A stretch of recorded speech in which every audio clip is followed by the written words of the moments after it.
Hello everyone, my name is Nick, and I really enjoy playing a game called RuneScape, a game that is an MMORPG. And with a game genre like that, why is it so popular to play the game alone?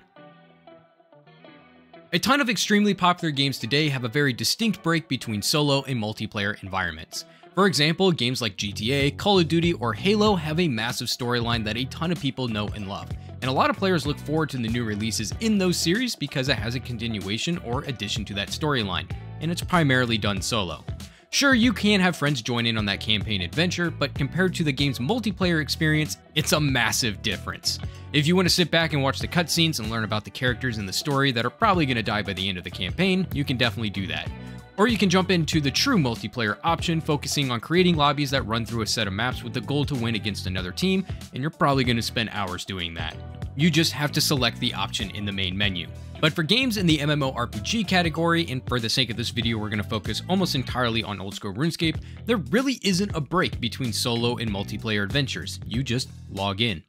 Everything done in RuneScape is done with others around you. You want to train that skill that focuses on chopping trees down in the middle of nowhere? Well, odds are you're going to say hello to some fellow lumberjacks.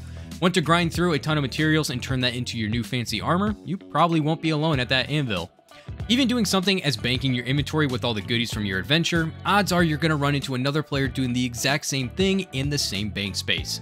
MMORPGs can be defined as you, the player, taking on a role as your character in the sometimes weird, dangerous, and very populated fantasy world. The game can be described as alive in ways that other games just simply can't be, and I think that's mainly due to the fact that there's so many people involved with a variety of things. Different bosses, skills, a very active marketplace, and all of this is taking place in real time, and everyone has different goals. I can't be the only one constantly checking the changing market prices of various items to see how they changed over the years, or how they changed last week due to a new update. The point is, when you sit down and play an MMO, you're logging into another world that's constantly changing and evolving, and there's no option to play the game solo. What are you doing here? The introduction to Ironman Mode took the world of Gielinor by storm. Released back in 2014, almost 10 years ago now, boys, the game mode is designed to make the players entirely self-sufficient. The whole marketplace fluctuation that I was just talking about, yeah, that doesn't apply to these guys. These accounts are locked out or restricted in most forms of interaction involving other players. If you're that lumberjack and you want to sell your logs to me, we could simply open up a trade window and haggle a price. Or if you don't want to sell directly to another player, you can put that offer up on the Grand Exchange and see if anyone's willing to buy it. For Ironman though, it's not an option. Trading of almost any kind is restricted. Even the wiki for this game only lists 3 very specific situations where the exception is allowed. But what if an Ironman finds himself in the situation where he's killed another player? He's not going to be able to pick up any of the loot. Even the XP for attacking the player is usually blocked. Well, what about various monsters in the game? A huge part of this game is grinding out monsters for XP and loot, and I hate to beat a dead horse here, but outside of very specific situations, Ironmen don't get to share in the loot if someone attacked that monster or took damage from them. A full list of these restrictions have been linked in the description, but the main idea around Ironman Mode is to play the game alone. And oh boy, is this game mode extremely popular.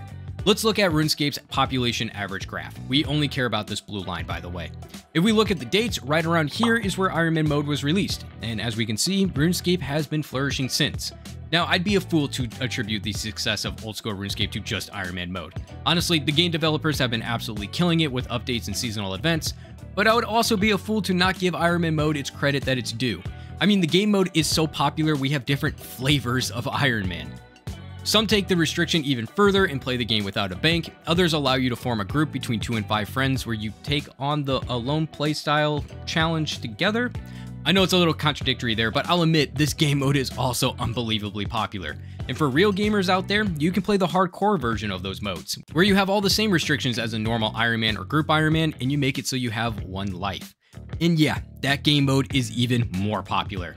Which is strange given the genre of the game, right? We bring up that title again, massively multiplayer online role-playing game. Most would see that title and think you do nothing but interact with other players, and for the most part, you're not wrong.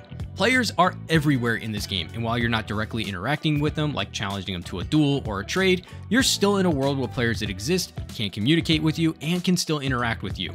Another look at this genre surrounds the idea of getting lost in a fantasy world, where the player has a ton of say of what they can do and what they're gonna do. For example, there's no rule that says if you're the most self-sufficient player in the world, you can't have friends and do things together. You can still join clans and fill up your friends list and spend your days chatting away while you're cutting down trees. On the flip side, if you're trying to kill a bunch of dragons and someone did damage to them first, you're not going to get any loot. You are interacting with players all the time. The core idea of an MMORPG is still there. You're playing a game online with or against hundreds, if not thousands of players. The only thing that you decided to do is to take the challenges the game has to offer and do them alone. Which brings up an interesting question. How does the idea of playing an MMORPG alone work, and why does it work so well? Personally, I think it comes down to two factors. The first of which is the game developers finding this fantastic and fascinating balance between group content and content that can be done solo. Not solo-only content, a challenge that can be done solo. For example, a vast majority of the quests in RuneScape have to be done alone. There are so many instances that other players just simply can't join in on, items are only given to those that are at that part of the quest, and of course, the rewards are only given to you, even if your buddy tried to tag along the entire time. Those are examples of solo-only content. Instead of questing, you can look at places like the Gauntlet, Fight Caves, Inferno, and the Colosseum. All of these places, unless you found a massive glitch, you're going to be the only player in there. These locations where you're the only player allowed to be there are not uncommon around RuneScape. From Scariest to God Wars Dungeon to any one of the raids, there are a ton of bosses that have an option to do it solo. You just have to click on that option. There are some exceptions to this whole play alone game mode too. Raids is a fantastic example of where you can do the challenge in a large group of people and you still get a cut of the loot. The only difference is the items that you create in the raids and the loot that you received can't be shared with anyone else. A lone Ironman in a 5-man COX raid doesn't get a split of a T-bow drop. And on the flip side, if you're that lucky Ironman who got the T-bow in that group of 5, they don't get a share of that item.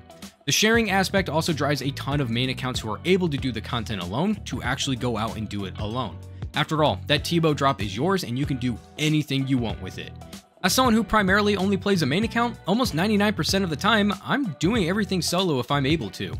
And that's partially due to the second reason why I think playing alone is so popular, the gold mindset.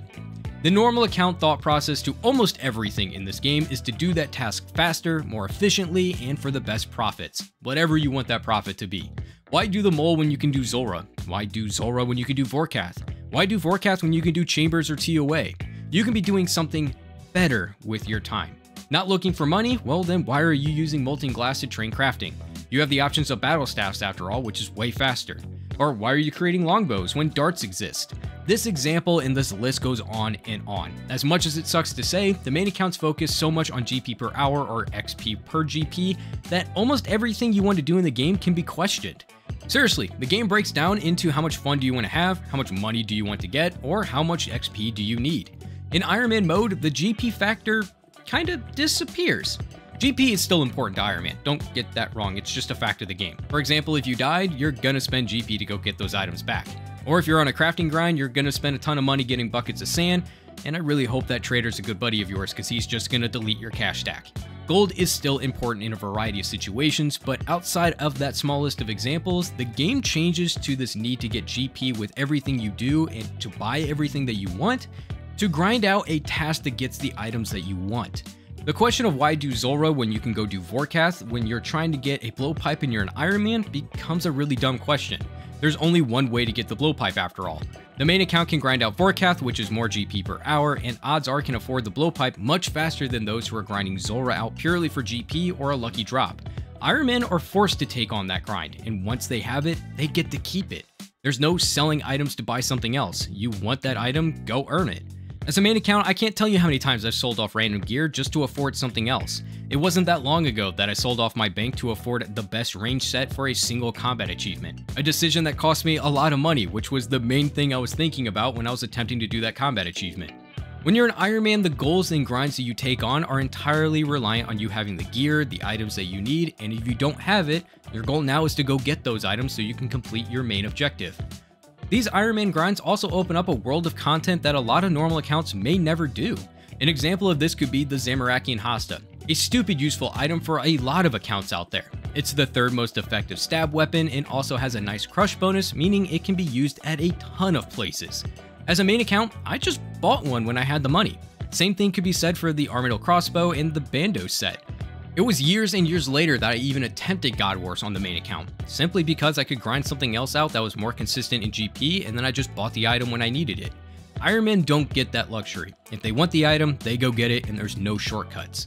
There is a large downside to that mindset though. If I, a main account that needs a construction level to make the ornate rejuvenation pool, I can just go to the Grand Exchange and buy all the supplies that I need to grind out that level and then build the pool. An Ironman though is forced to grind out all the logs they need, turn them into planks, buy the nails, and then after they get that level, take a trip out to Keldegrim or Metla and buy the leaves they need, and then collect 1,000 blood runes and 10 antivenoms, both of which have their own set of requirements and locations they need to visit before they can be made. The grind required to get those higher levels as an Ironman are insane when you compare them to the requirements of a main account, and this example doesn't even include the gear and weapons that an Ironman account may need. The famous red prison known as the Gauntlet can force an Ironman to spend hundreds, if not thousands of completions before they get that one item. And then when they do get the item, odds are they're going to need to spend more time in the Gauntlet or other activities in Prif until they have all the crystal shards they need to make the weapon. These are the types of grinds that you're signing up for when you become an Ironman, which is why a lot of people probably won't ever give the game mode a shot. But for those who do, they play a different game of accomplishments. Accomplishments main accounts simply can't say they have. That second factor, the mindset change from being able to grind out GP to answer all your problems to a mindset of grinding out everything that you need on your own, changes and improves the overall feel of the game. You get to experience everything that Gielinor has to offer. From grinding out mole when you want bird's nest to grinding out barrows when you need that set, the sense of accomplishment when you finally get that item is unreal when compared to a main account.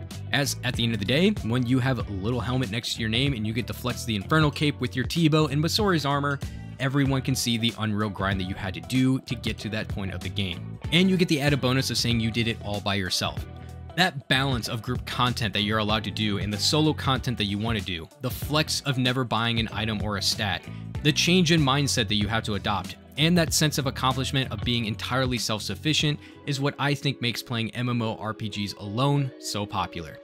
Thank you for watching, and as always, stay inspired.